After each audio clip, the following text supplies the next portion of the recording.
Good morning, everyone. My name is Beth. I am with the Education Alliance. The Alliance exists to mobilize business and community support for public schools. And we are passionate about helping all students build career awareness and to be ready for future success. And one of the ways that we like to do this is by hosting programs like this West Virginia Ready virtual internship course. Today, we are going to be hearing from United Bank. As a reminder, the training is meant to be interactive between you and this business. So we want to encourage you to jot down any questions that come to mind while they're presenting, and we'll have time for those questions or any type of discussion. Okay, so with that, I'm going to turn it over to Christy from United Bank. All right. Well, good morning, everyone. I'm going to just apologize up front. I'm also having technical difficulties, so my camera keeps cutting in and out. So I'll try to make sure that I'm on the screen for you to see me throughout the presentation. But we are very excited at United Bank to be a partner with the Education Alliance and to continue to be able to support our schools and our communities. As Beth said, I'm Christy Elliott Bly. I lead our wealth and investment management team here in Charleston, West Virginia, and cover really the vast majority of the state. I also have with me J.R. Yost, who will introduce himself in just a minute. But the way we thought we would kind of run through this today, give you a little bit of history about each of us, and then talk to you a little bit about the organization and pause for a few minutes to ask for questions. So with that, I'll get kicked off and share with you my journey to where I am today. I am a proud product of public schools in West Virginia. I did go to school in Fayette County and went on to Concord College, which is now Concord University. After graduation, I moved to Charleston and I have 20 years in the banking industry. So I've done a lot of different things within the banks, and started out as a entry level customer service representative, and worked my way up into a variety of different positions throughout the bank, and landed in commercial banking and commercial lending, which I'll talk a little bit about later. And then I've spent the last couple of years in wealth and investment management. So really excited to be on the United team. I've been with United now for a little over a year, and really looking forward to continuing to grow with this organization. And before we start talking about United Bank, JR, I thought you might want to kick it off and just let everybody know a little bit about you first.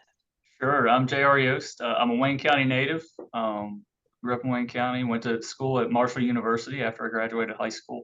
And then started a career in public accounting. I worked for Ernst & Young here in Charleston, passed the CPA exam, and I've worked in banking for around 20 years. I started out auditing banks. And then I worked in accounting departments, or in an accounting department for a bank and a couple other public companies, SEC filers. And post-COVID, I made a career shift into wealth management. I love what I do here. I'm a portfolio manager. I work on trades and I serve on the investment committee. We work on investment strategy and selection and try to do the best job we can for our clients. So now you know a little bit about the two folks you're going to be hearing from, and I want to share with you a little about United Bank. So United Bank is now the 43rd largest banking company in the US, and we are ranked in the top 5 in financial performance among the top 50, which is something that we are very, very proud of. We have a vision to be one of the highest performing banking companies among the 50 largest in the United States. And as you can see, we're well on our way to achieving our ultimate vision. 2023 was a very exciting year for United Bank. We were ranked by Newsweek in an independent ranking as the most trustworthy bank in America. And this is not something that we take lightly. Since our inception in 1839, so 185 years, we have been committed to customer service and building the relationships. And that really paid off in 2023 with that recognition. So it's something that we're really proud of because it shows that not only what we say we're going to do, we actually do it. And we believe that we have, competitive products in the banking industry. We stay up to speed with services that everyone's looking for from their bank. We offer a safe environment for our clients.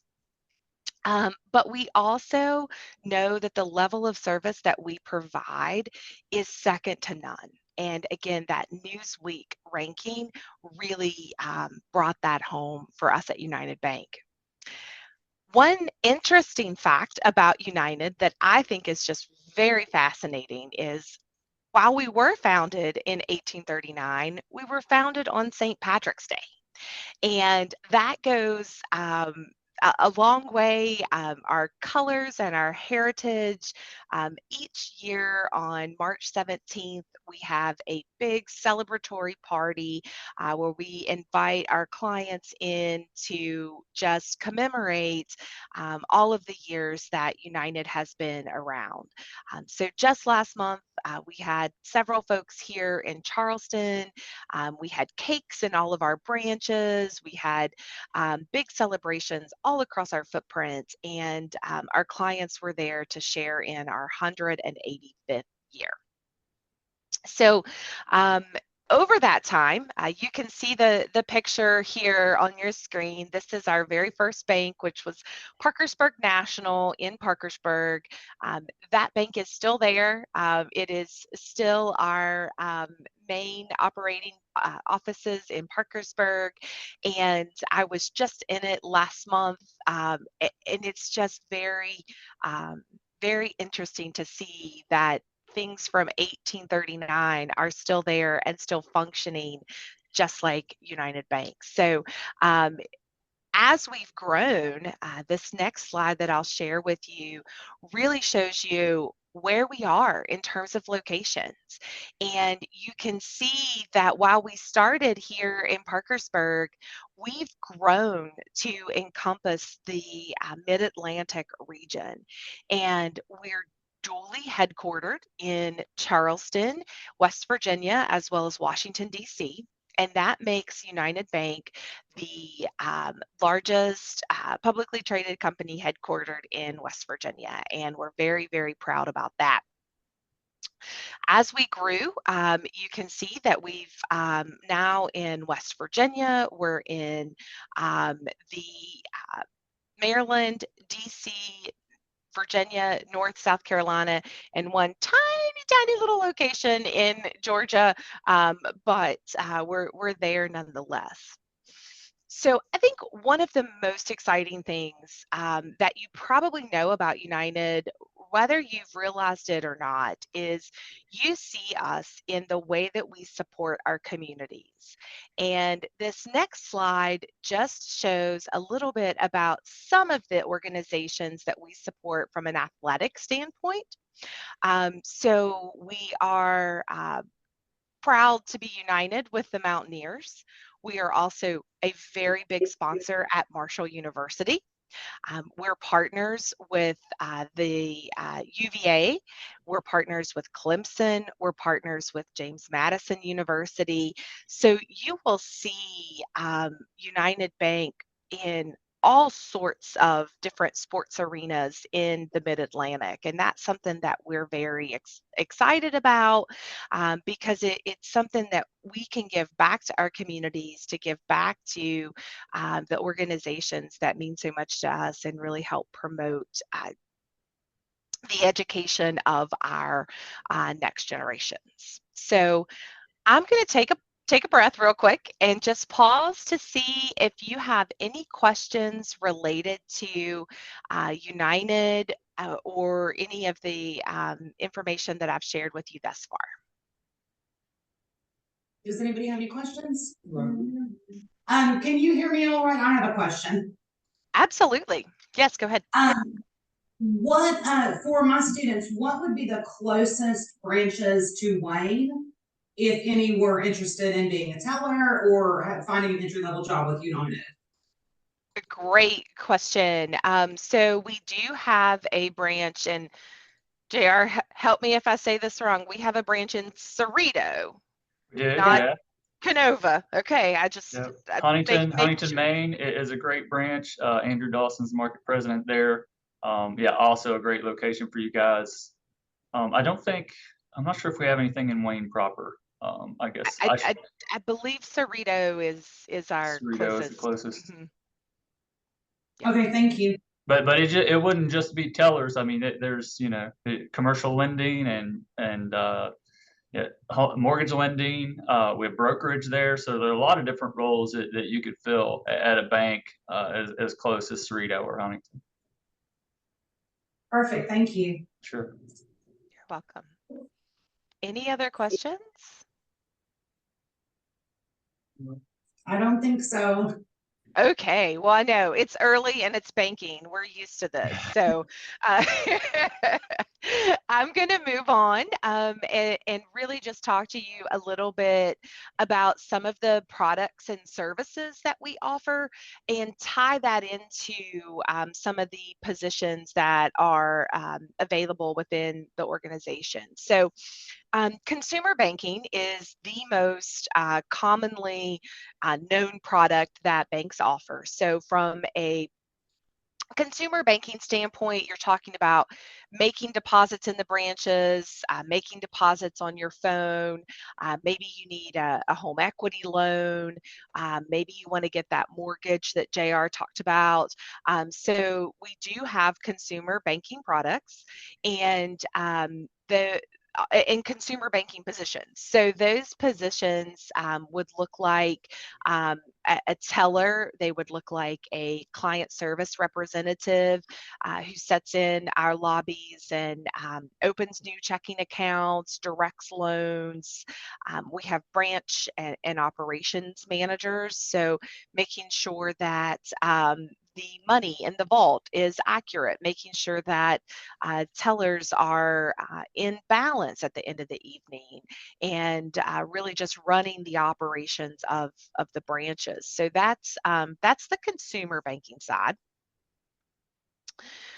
There's also wealth management and brokerage. So that's where JR and I, we sit in the wealth and investment management side. And in our world, we're looking to develop customized solutions for individuals or institutions, families that are looking to have a collaborative approach to investment. So these are individuals who have, maybe a retirement plan from a former employer that they need to roll over to invest, or maybe they have a child that has special needs and they need to make sure that that child is going to be taken care of after something were to happen to the parent. So we get what I'll say the more complex family and company needs. We come in to help those families navigate what that future looks like.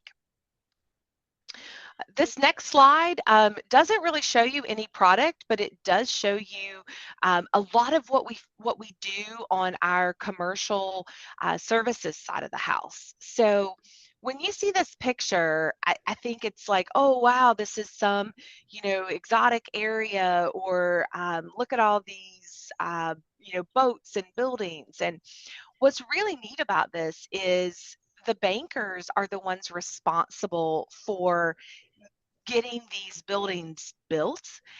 They're responsible for the ones who are getting the financing available so that the owner can get the building built, to pay the contractor, to pay the employees. Bankers are the ones who are giving monies to the governments so that the government can, again, get the contractor who then pays down to the employees to build a pier or to build a bridge. We're also helping individuals finance their boats or their yachts or whatever it might be. So it's a lot of fun to be a banker because you get to really see the end product when you're working in the commercial area, to just really know that you're the driving force or one of the driving forces behind economic development and making sure that the employees in the local economy are being taken care of. So that's something that's just really humbling, and we wanted to share that with the team today. Another area of the bank that people don't often think of is our customer care team. And you heard me talk a little bit earlier about how United was rated with Newsweek as the most trustworthy bank. And that starts with care. And our customer care centers are there to help our clients around the clock when issues may arise, like a lost debit card or fraud on the account. These are the individuals that you call when you have a problem with your account, and they're there to help you. And these jobs are often behind the scenes, but they're the jobs that make the most impact to the client. And these are jobs that we have call centers throughout our footprint. We have a really large operations center in Charleston at Patrick Street. We have a big loan processing center in Dunbar, West Virginia. We also have a processing center in Ripley, West Virginia. Is there a question? No, it's the loudspeaker. We can't control it. Oh, okay, that's fine. I couldn't hear it and wanted to make sure. So, so those are just some of the areas that we have to be able to employ individuals as well. And this last slide is a little busy, but it's also the bigger picture. So I'm not going to go into every little area, but risk management is one of the most critical functions that we have at a bank. And there's a lot of responsibility and expertise that is required. So we are constantly and consistently looking for individuals to be in our operational and risk management area because we need that checks and balance. We need to make sure that the policies that we have in place and the procedures are being followed. I often say this is often a thankless role in a thankless position because it's so important. But when you are trying to tell a salesperson that they can't do something, it's not very fun. But it's necessary. And that's one of the things that our risk management team does. So I'll pause there to see if there's any questions.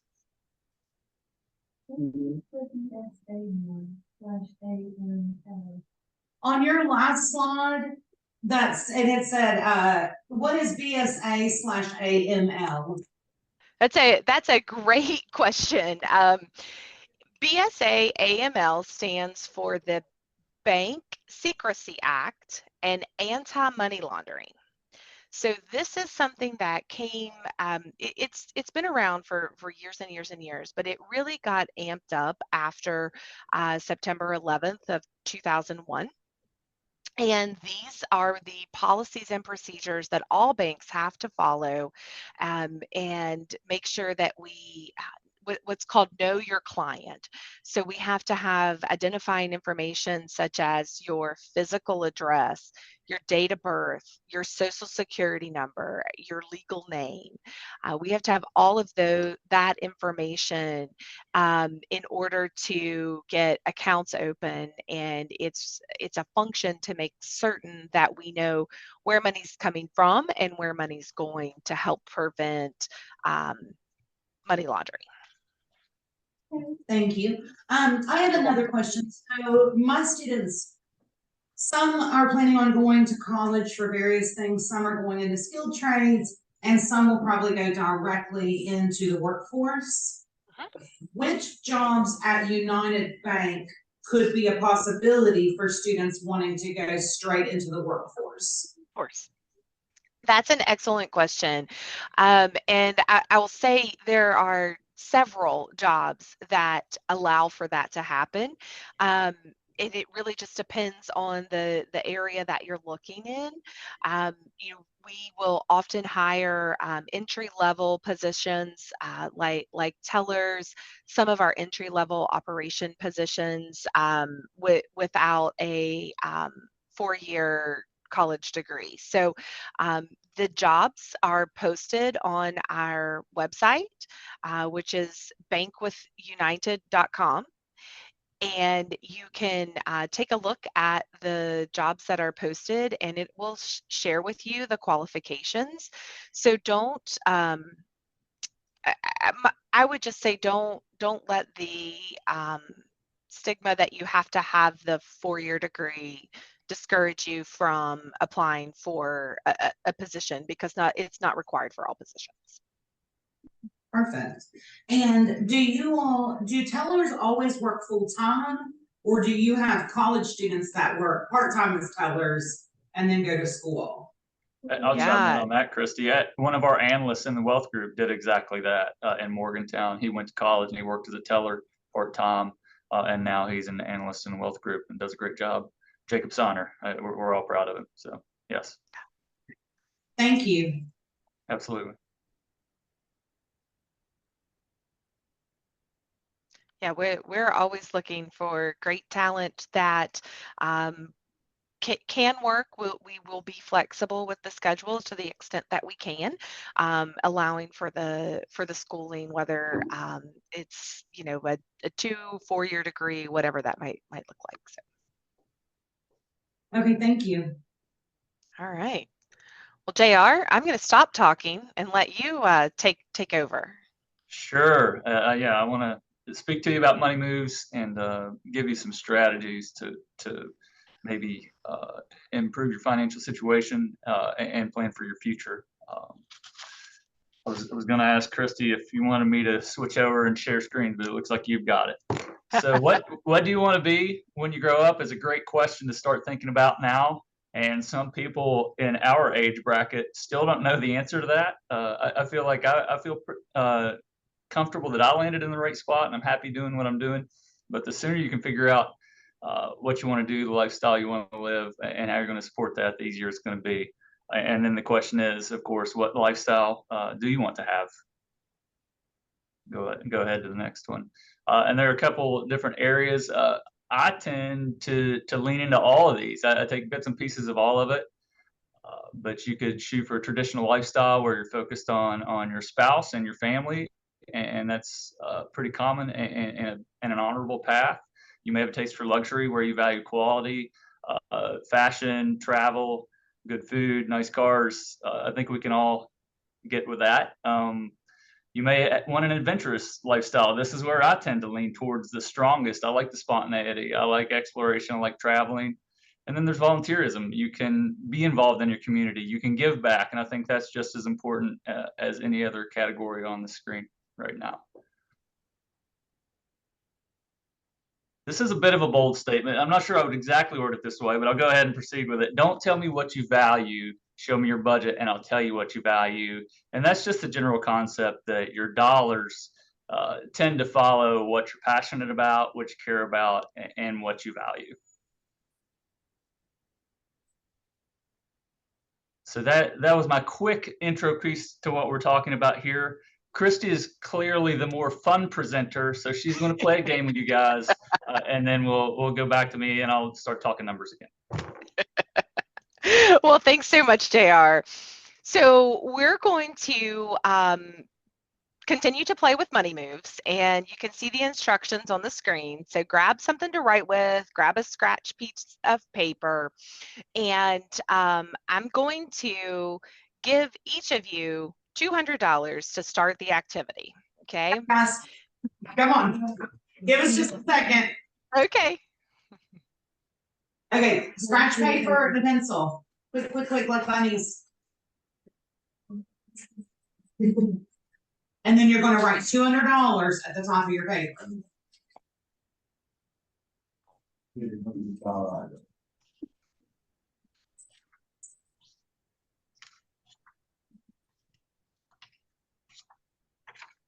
Oh, quick like a bunny.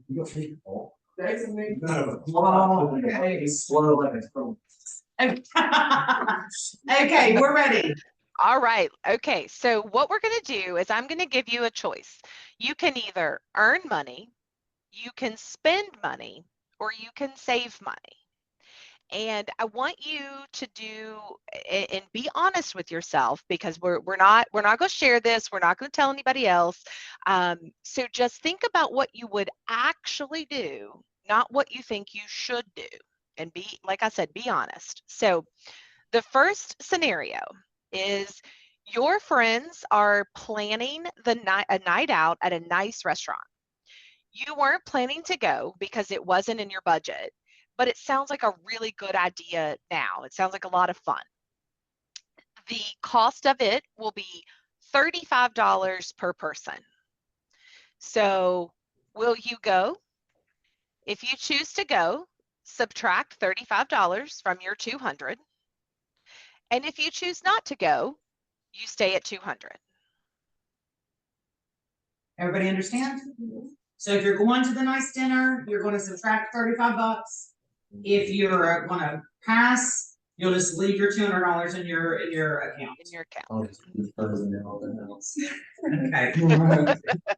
Okay. All right, next scenario. And, oh, by the way, you don't get to go back. If you spend the money, you spend the money. So just so you know. Scenario 2. You accidentally dropped your cell phone and really cracked the screen. I've done that a time or two in my life. It's really not usable. And you need a phone in order to get messages from your friends, from your family, but really most importantly from your job. And the cost to fix it is $100. Will you get the screen fixed? If you do, you want to subtract $100. And if you choose not to, there you go. Everybody in this room better go ahead and subtract that, because y'all know that you ain't looking out them tunnels, so don't get lying. Don't get lying. You know, you can look at Okay, scenario 3. Oh. You're cleaning your room. You find $40 in a birthday card that you'd forgotten about. You have 2 choices. Do you spend it on something that you really want, or do you put it into an emergency savings account? Can I just have it with 100? Well, let's see what she says. If they deposit it, do they add it to their balance? If they deposit it, it's not going into that 200. It's going to go into a separate pot for emergencies. Perfect, thank you. Well, it would almost just be like you've got a little separate savings account Okay. versus your check. Okay. There you go. There. Okay, we're good on that one. Good on that one. Okay. Last scenario. It's spring break and you have 2 choices. You can either go on an all-inclusive vacation with your friends and get your housing, your food, all your excursions covered for $150. Or your neighbors would like for you to house sit. And you'll feed their pets, you'll water their plants, collect their mail, and just watch over the house. And you make $150 that goes into that checking account. What Question. do you do? Can I work for the neighbors and get the 150 and they go on the trip? No, they're going to happen simultaneously. So Simultaneously, you either yeah. gotta choose one or the other. Okay, what if I'm $2 short? Then you cannot go. Oh. If they're short, they cannot go, right, Chrissy? That's correct. That's correct. If they're short, they don't have enough money to go. Oh. That's why you have to determine one.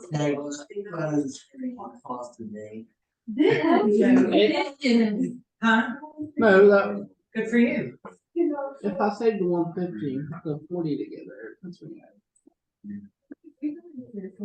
Now Everybody remember, done the your 40s are for emergencies. It's not for use. Yeah, your 40's in a separate account, and it's like how most people keep a checking account, and then they keep a savings. The 40 will be in your savings. It's for emergencies only. It does not roll into your, checking. I think we're good. All right. So here it is. Okay. How much money do you have left? And again, it's rhetorical, so you don't have to answer that. But Okay, you don't have to answer that loud all at the same time. She's just saying, Yeah. ask yourself, like, how'd you do on this? Well, if I didn't break my stupid phone, I would have been great, but I broke it. You got them all worked up. Okay, we're good. So the most important thing that I want you to take away from this little exercise is that your financial decisions today impact your choices for tomorrow. And I'm going to kick it back to JR to talk to you a little bit about how you can start planning today so that you don't have to make these tough decisions tomorrow. Sure, thanks, Christy. I played along. I have money left, but I would probably pick up another job. I will say that. We just want to talk about with you guys a little bit about money moves, things you can do to improve your future, and take a look at what you earn, what you spend, what you save, what you invest, and what you borrow. This is a really relevant quote. I love this one a lot. It's not how much you make, it's how much you keep. I know I have a lot of friends, professional friends, doctors that probably spend every dime that they earn. Very nice vacations, always want to play golf and eat nice dinners. And then I know a few, well, probably not a few, I know a barber and a truck driver, or a few truck drivers that are retiring as millionaires. So, you know, the truckers probably made about a third of the salary or less in comparison to a doctor or a higher earning attorney. But if you're disciplined and you focus on how much you keep, how much you save, it can really pay dividends in the long run. Just give you some tips. The first thing you want to do is strategize, and you want to remember things can happen that will throw you off your plan. I'm going to change that from can happen to will happen. Over the course of a 47 to 50 year career, you're going to have major life events that are going to impact your ability to save. You may get sick. Someone in your family may get sick. There's going to be a job loss. Things will happen. You just need to stay disciplined and always save to the best of your ability. You want some offensive moves you can make. You want to save found money. That $40 that you got in your birthday card, that would be found money. You know, maybe you have assets that you can sell. You know, you want to save that to the extent that you can. I'm a big proponent of lifetime learning. I think it's incredibly important. I believe this is science. People tend to be happier if you learn throughout your career, and that doesn't apply to banking. You know, I'm currently pursuing a certification at the ripe old age of 43. But that goes for people in trades. You know, if you're doing something you love, it's a trade, continue to get better, continue to learn. If you're an artist, any career, you can continue to learn. You always want to look back at your goals, look at your progress against your goals. You know, that should at least be an annual process, probably quarterly. And you want to stay on top of the progress. Some defensive moves, saying not right now. Delayed gratification is great for finance, but it's also great for life in general. If you can hold off until it's the right moment, it's going to benefit you every time. You want to go with quality over quantity. I agree with that as well. I would rather have 1 one really nice dinner as opposed to 2 or 3 trips to McDonald's. That's just how I feel about it. And I think your health's gonna be a little bit better if you make that choice as well. You want to stay away from high fees. We'll talk about fees a little bit as we get into the investments, and you want to stick to the plan. You want to make regular deposits. You know, when you get that first job, I think probably the wisest thing you can do is just start saving immediately. Make it electronic. Make it go into your savings account or into your investment account. You'll never see it, and if you never see it, you tend to not miss it.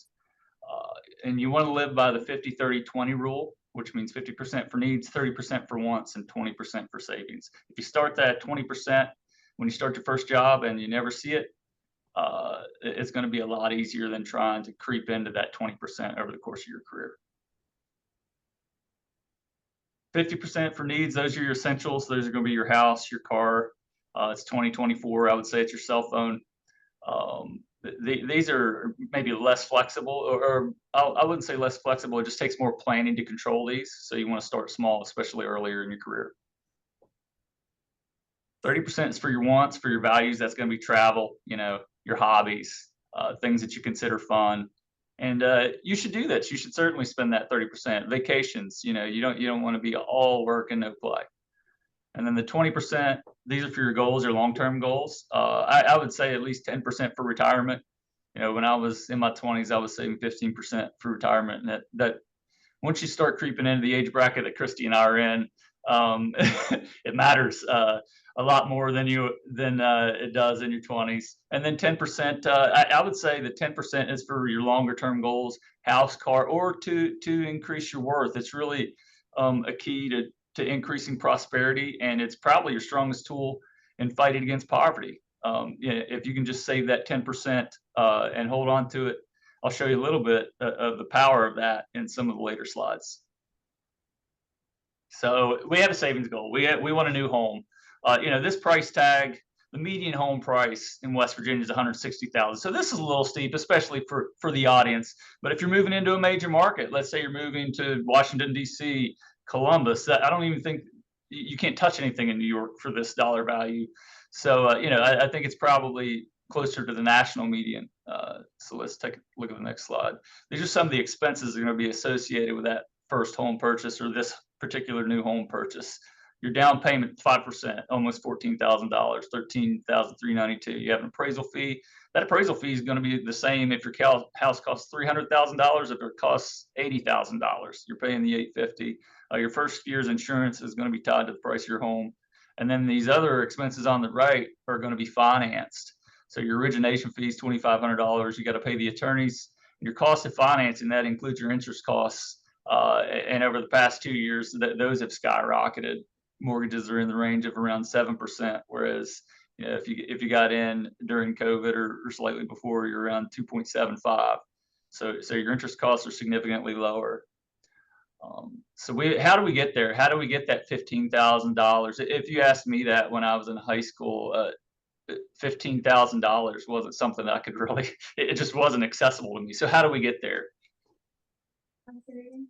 I think you use a mental trick that benefits in finance as well as any athletic endeavors you may have. You break or work if you're working, you break it into small goals, small digestible goals that you can do. All right, I can't save $15,000 in a year, but I can save $100 per paycheck.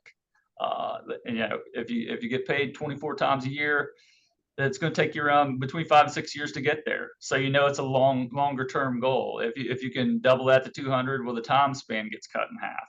So that's that. You break this up into small digestible amounts. Then you get started, and you can make that automatic and drop that into your savings. And there are 2 ways to do this. You can go with a traditional bank savings account. Those are pretty easy, straightforward to understand. You know what you're going to earn. The interest is taxable. And again, you don't really need to research anything. Everyone knows how a CD works or a savings account works.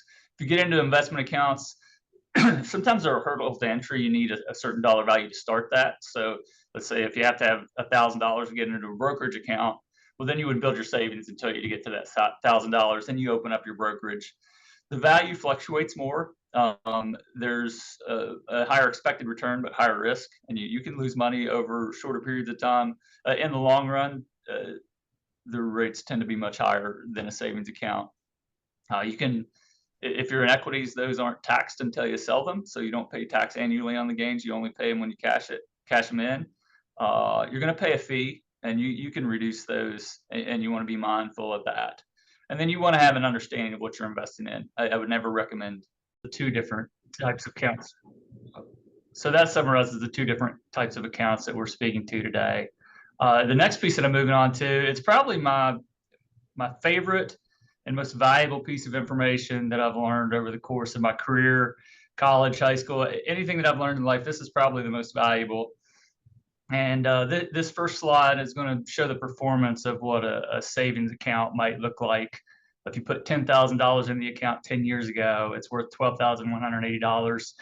When I was in high school, $10,000 was pretty unattainable. So we can speak to that in terms of $1,000, which made more sense. You would have $1,200 or $12,180 at the end of 10 years.